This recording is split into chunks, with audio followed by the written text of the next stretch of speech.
찬양하여라 전노와 창조의 주께 예호나 주 찬양 평강과 구원의 주님 성도들아 주 앞에 이제 나와 즐겁게 찬양하여라. 하나님 말씀 창세기 2장입니다. 창세기 2장 24절 말씀 합독합니다. 이러므로 남자가 부모를 떠나 그 아내와 연합하여 둘이 한 몸을 이룰지로다. 아멘. 기도드립니다. 할렐루야. 함께 하심에 감사합니다. 영광 돌리는 거룩한 시간 되도록 은혜를 다하여 주시옵소서. 감사하고 예수님의 이름으로 기도드립니다. 아멘. 개인의 가치 상승 훈련, 개인이 하는 훈련입니다. 개인 가치가 필요한데, 개인 가치 상승이 필요한데 훈련으로 가능하다 하는 것 자체, 그리고 또 거의 개인이 훈련하는 그런 것이 있다. 이거는요 엄청난 내용입니다. 왜냐하면 개인의 가치 상승의 목표가 하나님 앞에서 우리의 삶이 영원성이 들어가는 거죠. 영원성으로. 개인이 그걸 결정해갖고 가능하다 하면 이 보통 일이 아니죠. 그리고 개인이 훈련으로 된다는 거지. 그런데 이제 45세 때 10년 단위로 개인이 15세, 25세, 35세, 45세, 55세, 65세, 75세.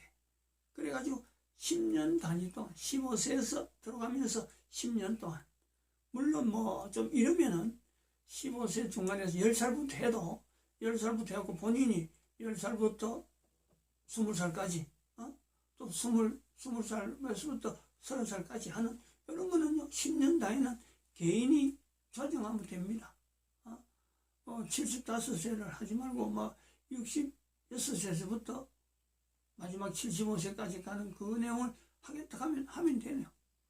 근데 이제 45세 때 주제가 있다. 각 주제가 있는데 45세 때 주어지는 주제, 교회의 노동시장 개입이라 그랬단 말이죠. 교회 노동시장 개입. 이 교회 노동시장 개입이 주제가 된다는 것 자체는 이거는 뭐 사실 거의 대부분이 처음입니다. 아주 생소한 겁니다. 생소하지만은 45세 때에 이게 대한 답을 해야 되고 본인이 표현을 해야 되고 여기에 대해서 내가 뭔가는 내 가치 상승을 위해서 뭔가 해야 된다. 이게 45세에 주어지는 거예요. 15세부터 쭉 해오던 사람은 이것을 볼 수 있는 줄 알고 알겠지만은 45세 때에는 거의 대부분이 단일하다가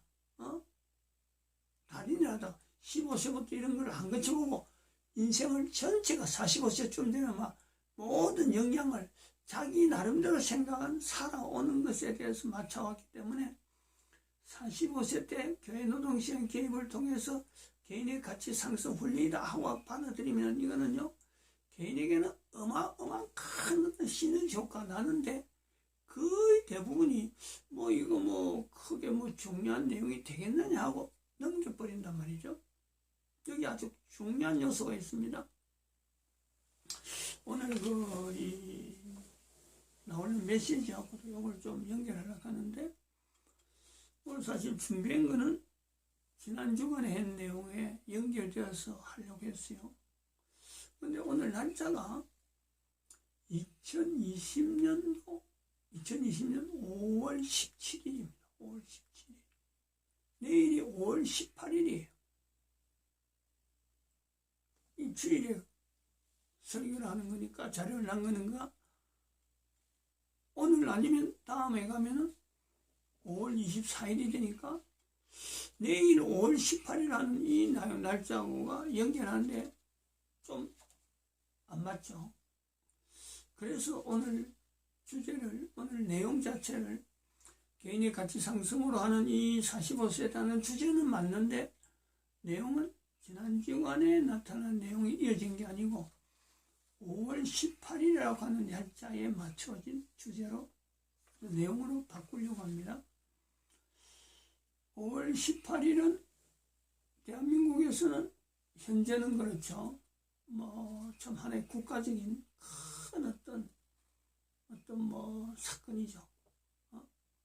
마치 좀 현재 문재인 대통령으로서는 5.18을 지금 맞이하는 것에 대해서 다른 어느 나라보다 어느 해보다도요 2020년 5월 18일은 아마 대단히 지금 붕 떠 있는 거죠. 4.15 총선에서 지금 현재 집권 여당이 아주 압도적으로 이겨놨거든요. 그러니까 지금 그 유튜브 아니라 제가 욕을 하기 전에 이 자료를 좀 찾으려고, 이 관계된 5월 18일 요 자료에 대한 관계된 걸 좀 찾으려고 제가 하려고 하는 이 자료는 내용이 다른 게 아니고 요 자료입니다. 이 브로그에서 나와서 이걸 확인했어요. 일반 뉴스에 어제 인터넷에 나오는 뉴스를 통해서는 제가 내용을 들었는데 일반 인터넷을 유튜브 아닌 다른 데서 나오는 자료가 있는가 싶어서 뉴스 거리도 찾고 막 했는데 제가 좀 서툴러 가지고 검색을 못 해보고 못 찾겠더라고요. 이게 뭐냐니까 미국 의회에서 한국 등 이래가지고 요 제목이 그랬죠.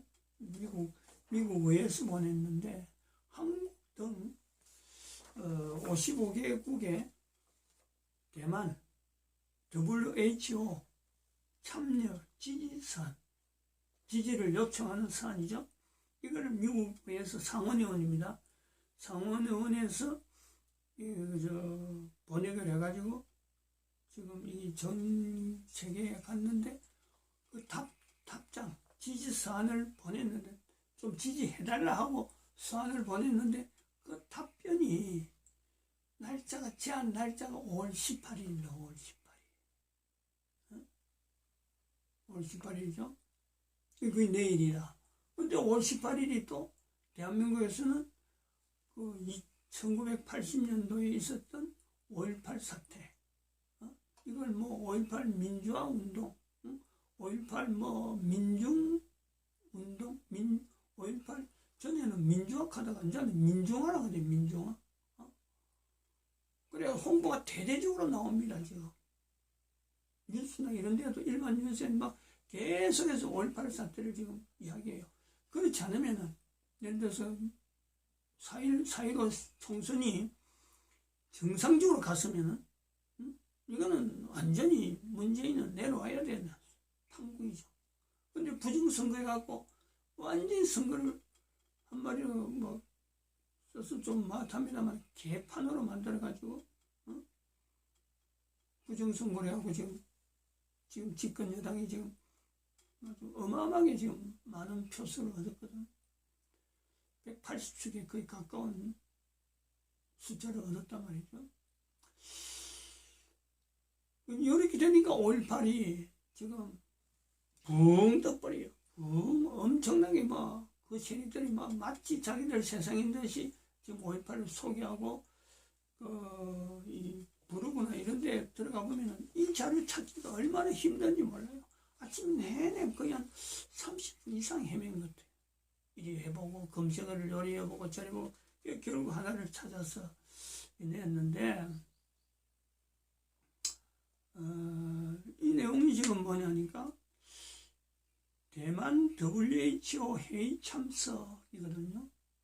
이거를 대만이 WHO 회의를 참석할 수 있도록 옵서브로 회원이 안 되니까 옵서브로 참석하는데 좀 지지해달라 이 내용이에요.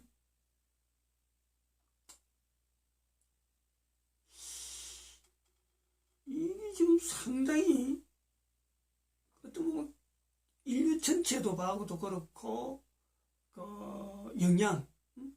전 세계에 영향 미치는 것도 그렇고 대한민국이 영향 미치는 건요, 5.18 사태 이것보다도 더 큰 어마어마한 영향이 오는 겁니다. 이거는. 여기 대부분 나라들이 이제 이 내용이 좀 간략해서 이야기를 하자면 좀 그런데 자꾸 너무 앞서서 나가가는데, 대만이냐 대만이라고 하면 이제 지금 부르는 게 대만이야. 타이완이죠. 영어로는 타이완인데,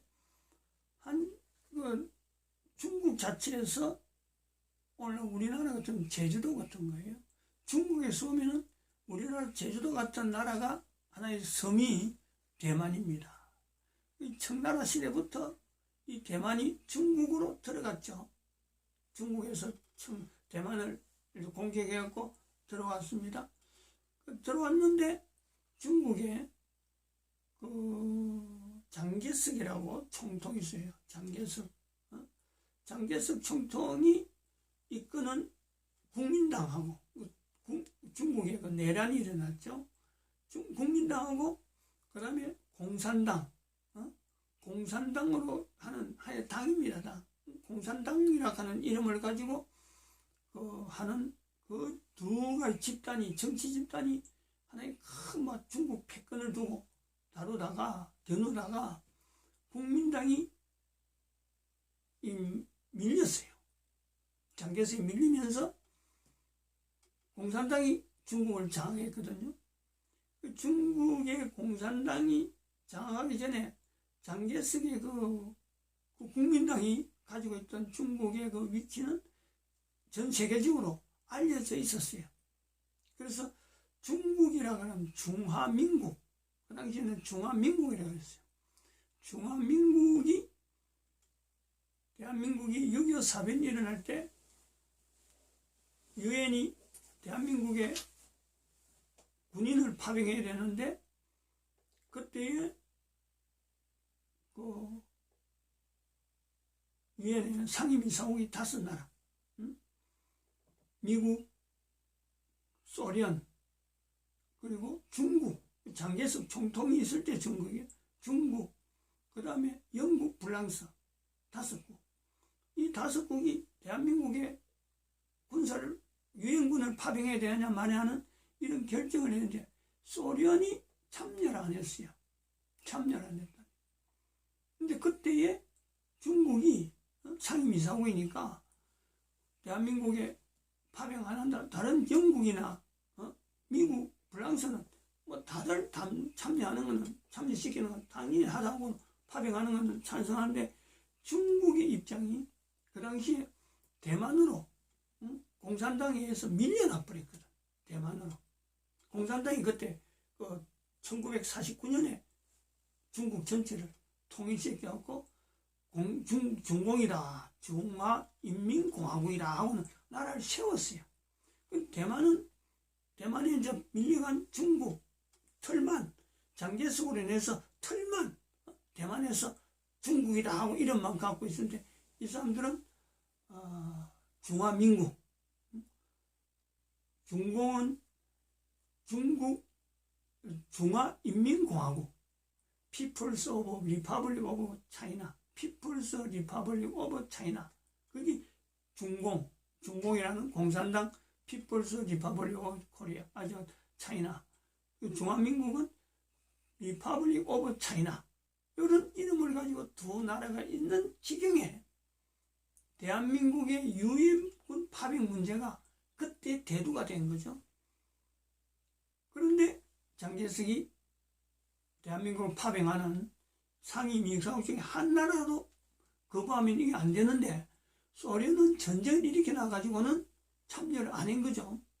근데 중국이 파병 결정을 해가지고 대만에서 중국이라는 이름을 가지고 파병을 결정해서 유엔군이 파병이 돼가지고 오늘날 대한민국 형성이 되어진 겁니다. 근데 이 중국이, 중화민국이라고 한 나라가 이제 대만으로 밀려가서 대만이라는 곳에 있다 보니까, 그러면서 유엔의 상임이사국으로 위치를 갖고 있었는데, 당시에 미국이 소련의 힘이 워낙 크고, 또 중공군이라고 하는 이 지금의 중국, 하고 있는 그 대륙으로 있는 중국 자체가 아직까지 유엔이 가입이 안 돼 있는 공산국가니까 미국이 볼 때는 이 중국을 견제를 한 거예요. 계속 대만만 위주로 해서 그 중국의 위치를 두고 있다가 그 당시에 소련의 힘이 워낙 커져가지고 소련을 견제할 목적으로 지금의 중공을 중국으로 중국으로 변화시키려는, 그래서 대만 자체를 이제는 하나의, 그때 뭐 장개석 총통도 이제 사라지고 없어지고 하니까 대만 자체를 유엔에서 삭제해버리고 제거해버리고 중국을 그 중화민국으로 받아들이는 그 사건이 있었어요. 그게 1971년이라 그래요. 1971년. 그때는 미국이 소련의 힘을 견제하려고 중국을 이제 부상시켰는데, 이제 지금의 이제 입장이 어찌 되냐면 WHO로 통해서 나타나는 이런 코로나 사태, 이 사태로 인해서 중국이, 미국에 볼 때는 중국 자체를 지금 제거하려고 하는 하나의 지금 어떤 그야말로 기본적인 유엔이라고 하는 위치에 있는 중국이라는 이름을 중화민국의 원래가 있던 그 대만 자체에다가 그 자리를 집어넣고 중국을 중공이라고 해갖고 뺄락을 하는 거예요. 엄청난 내용이에요, 이게 지금. 간단하게 서한 정도로 나오는 내용이 아니라 지금 시나리오가 그래 되는 거예요. 옛날에 소련을 제거하듯이 중국을 제거하려고, 중공을 제거하려고 하는 미국의 전략이죠. 그 흐름으로 나오니까 이것을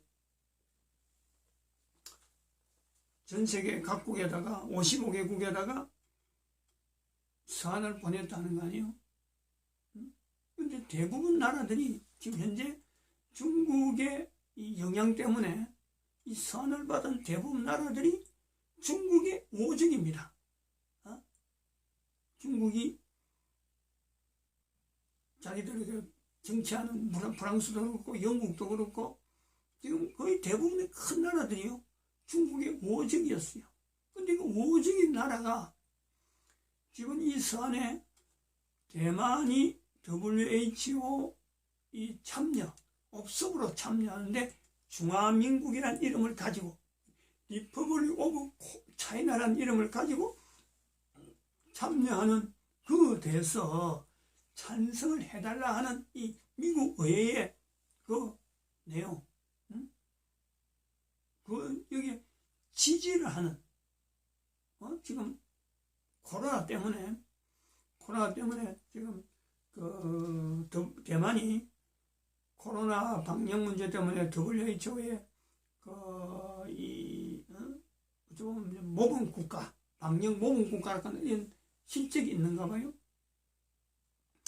그래서 그게 대만 WHO 회의 참석에 업소부 자격으로 참석한데 명칭, 국가 명칭, 지금까지 국가 명칭이 없는 거죠. 공식적으로 나올 수가 없었는데, 또 그거를 옛날에 잃어버렸던 리퍼블릭 오브 차이나를 인정을 해주자. 지금은 중국 같은 경우는 피플스 리퍼블릭 오브 차이나니까 그건 기존에 놔두면서 옛날에 있었던 리퍼블릭 오브 차이나를 인정을 해주고, 그래서 업소로 참석하자 하면서 지금 서한을 보낸 이런 내용인데, 대부분이 중국이 오적이면서 이번에 코로나로 인해서 워낙에 당연하니까, 중국이 워낙 당연하고, 그럼 이 문제가 또 WHO 회의가 되다 보니까 대부분 나라들이 여기 찬성을 했어요. 이제 그런 찬성을 하는데 대한민국 정부는 지금 이걸 어떻게 결정을 내려야 되느냐. 우리도 찬성한다 할 수 있는, 아니면 우리는 거부한다, 대만은 우리는 그 국가 위치를 두지 않겠다, 이렇게. 또 우리 대한민국은 또 어찌 됐냐니까 1971년도에 유엔에서 이렇게 그 대만 자체의 유엔 어떤 지위를 유엔 그 참여국에 대한 유엔의 상임이사국이라든지 여러 가지 유엔에 들어간 지위를 삭제를 했다가 우리나라가 소련하고 중국하고 이제는 교류를 할 때 중국하고 1991년 1971년도에서 20년 지난 1991년도에 중국하고 이제는 하나의 국교를 형성했죠.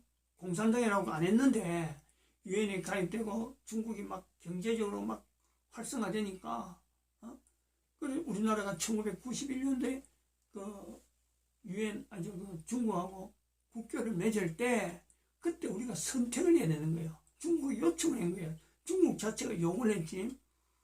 자기들하고 국교를 선택하려면은 대만하고 단결을 해야 된다. 국교 형성을 없애야 된다. 타이완이라 하는 그 호칭을 없애버리고 단결해야 된다. 그래가지고 대한민국이 1950년에 중국에 의해서 유엔군을 파송받은 엄청난 혜택을 입은 대한민국이 중국과 국교를 맺기 위해서 단교를 했단 말이에요. 국교를 단절했다는 거예요. 그런 일이 있어요. 그래서 대만이 대한민국에 대해서 바라보는 눈이요. 시각이 보통이 다른 어느 나라보다도 전 세계 사는 나라들이 이런 역사를 다 알거든. 그러니까 이번에 이런 서한을 보낸 것에 대해서 55개국을 보냈다 해도 왜 제목이 미국 의회, 한국 등 55개국의 대만 WH 참여 지지를 하는 이런 어떤 주제로 타이틀을 붙일 정도로 한국 등이라. 그러고 이런 주제를 보내면서 왜 나오잖아요. 한국 정부는 과연 어떤 결정을 내릴까요? 하고 물어보는 캐셔마크. 다른 나라 다 옛날 같으면 예를 들어 뭐 박근혜 정권이나 이명박 정권 같으면요 이거 뉴스거리도 안 되는 거예요. 이거 뭐 당연히 없으고 참석하는 거 지지하는 거죠. 근데 문재인 정권이기 때문에 지금 이게 큰 이슈라는 거예요. 큰 이슈.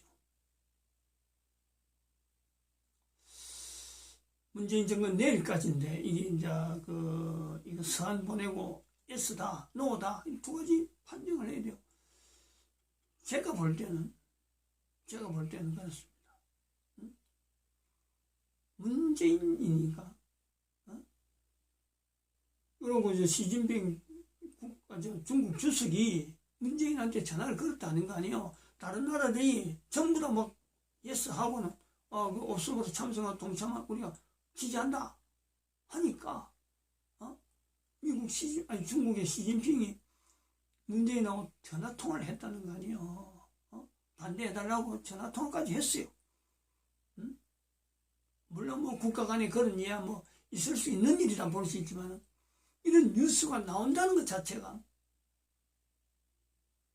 대한민국에게는요 이게 엄청난 사건이라는 게 엄청난. 제가 볼 때는 문재인은 거부할 것 같아요. 그게 문재인이라.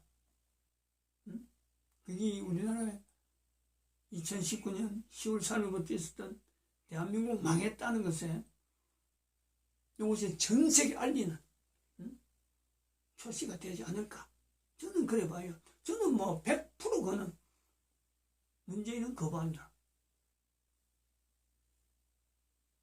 그래서 전 세계에 대한민국 망했다는 하나님의 말씀에 문재인이가 어떻게 여기에 대해서 나타나느냐. 이게 이처럼 중요하다는 거야, 이게. 이 뉴스에는, 인터넷 뉴스나 이런 데는요, 제가 이걸 못 찾겠어요. 이 뉴스에 관계된 내용을 못 찾겠더라고. 전부 다 내일 5월 18일, 5.18 사태, 1980년 5.18 사태.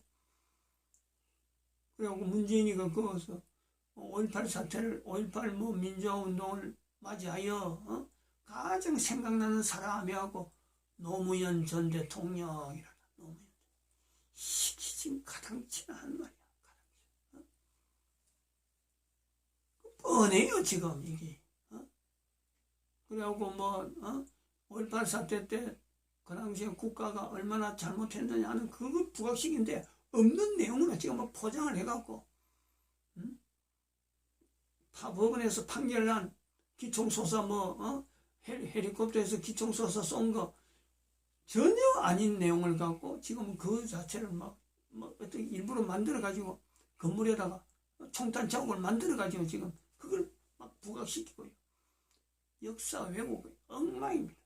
그런 지경인데 문재인이가 중국을 거부하는, 그래서 옛날 자유중국을 부상시키고 대만을 이 대만을 부상한다는 건 중국의 그 정책의 일국 한나라의 대만이냐 중국이냐 이 부분을 갖고 하는 거지, 자기들이 대만도 인정하고 중국 인정하는 이런 내용은 원래 중국에 그게 없는 거예요. 그게 중공군이 처음부터 요구한 건데, 대만을 인정한다 하면은 중공군으로 중공군으로 공산당으로 인정하는 그 요소가 되는데, 문재인이가 세월호 2014년 세월호 사건 일으킬 때 중국한테, 저는 그렇게 확신합니다. 뭐 누구한테 정보를 들어서 그런 게 아니고 제 개인이 가진 자료 가지고 순수한 개인적인 표현이지만은 중국한테 협조를 받아가지고 거기에 세월호 사건 일으킨 장본인으로서 자기가 있기 때문에 중국한테 목덜미가 집히도 한참 집혔죠. 죽으면 죽었지. 자기가 죽으면 죽더라도 아니야말로 중국을 배반하지 못하는 그 어떤 지금 올가미가 씌워져 있다. 그럼 대한민국 어떻게 되겠어요 지금? 이것이 지금요 45세 때에 개인에게 나이가 45세 돼 가는 이 나이는요 이 나름대로의 그 동안의 나이를 살아오면서 그 주어지는 사회, 자기가 가지고 있는 직능, 여기에 대해서요 캐리어가 사회를 바라보는 어떤 안목이나 국가의 여러 가지 바라보는 어떤 전망이나 자기가 가지고 있는 어떤 그 기술적인 여러 가지 스킬에 대한 이런 부분이요 45세 때 이 집약되어 있는 게거든. 여기에 대해서 분명하게 물어보는 하나의 질문, 국가 역사 정체성이라고 하는 그 부분에 개인이 주관이 준비해 오면서 45세 때 이르러서 이 국가와 더불어서 자기가 보낸 그 45년이라고 하는 그 세월 동안에 이 국가의 과거의 역사 속에 더불어서 앞으로 어떻게 나갈 것이냐는 이 질문은요 45세 때 누구든지 해야 되는 거예요. 그게 바로 교회 노동시장 개입이라고 하는 이 질문에 이 주제가 주어지는 이 요소하고 맞춰난단 말이에요. 그러므로 이 질문이 나는 45세인데 너는 그런 질문 내한테 필요 없어 라고 말하는 사람은 지금 대한민국에 1980년에 일어났다, 지금부터 40년 전에 일어나는 이 사건이 중국과 중화민국이라고 하는 중공과 중화민국이라고 하는 이 문제, 중공하고 중화민국이라고 하는 이 부분에서 어디로 결정해야 되는가 하는 이 질문과 더불어서요 개인에게 답을 해야 되는 분명한 어떤 위치입니다. 교회 노동시장 개입을 할 거냐, 이 내용에 대해서 내가 분명한 내 자세를 가질 거냐, 아니면 내가 거부할 거냐 라는 내용이 45세 때 누구에게든지 온다는 거예요. 누구에게든지. 이거는 대한민국 사람만 그런 게 아니에요. 전 세계 모든 사람에게 똑같이, 왜냐하면 45세는 인류 모든 사람에게 그 나이 되면 다 오기 때문에 이 질문을 이제 앞으로 받을 때, 이 영상물을 받을 때쯤에서는 시간이 많이 지나 대부분 사람들이요 국가라는 이 단위가 지금처럼 미국, 중국 사고 할 것 없어요. 모든 인류라는 개념을 가지고 봐야 된다 이렇게 보고 있습니다.